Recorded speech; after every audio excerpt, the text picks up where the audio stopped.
Mbappé est-il ensorcelé? Bah Il oui, passe plus un dribble. mais une fois que tu as dit Il ça, rate le un problème, péno. c'est que tu n'as pas grand-chose à dire. Moi, Ce je soir, pense qu'il a c'est pour vraiment lui. été marabouté. Si la question vous fait peur, remettez-la en question.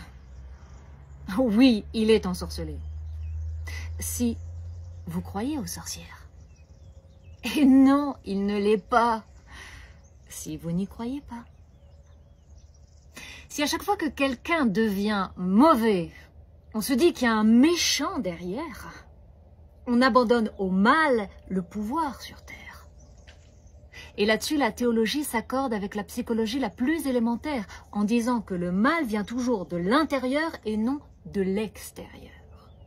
Et quand on croit à la magie, on dit que notre Mbappé n'est plus ce qu'il était. C'est comme si on lui avait jeté un sort maléfique pour lui ôter tout son pouvoir-être.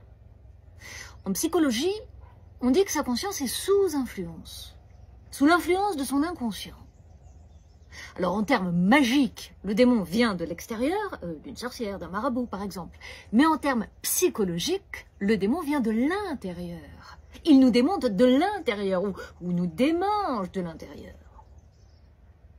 Et vous me direz, mais qu'est-ce que ça change? Eh bien, ça change que chacun choisit l'interprétation qui l'arrange, la surnaturelle ou la plus naturelle. Et dans un cas, Mbappé n'y est pour rien, dans l'autre, il y est pour quelque chose. Et d'ailleurs, quand on le voit jouer aujourd'hui, on se dit, il a la tête ailleurs.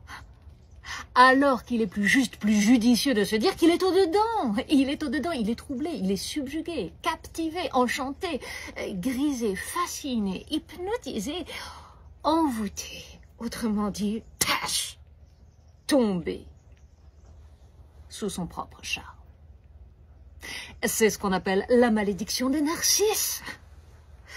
Alors bien sûr, Cristiano Ronaldo l'a eu jusqu'à une certaine limite.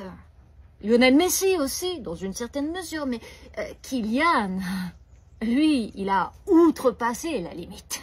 Il a cassé la mesure. Il s'est fiancé avec la démesure, l'ibris ou l'iblis. Et moi je m'aime.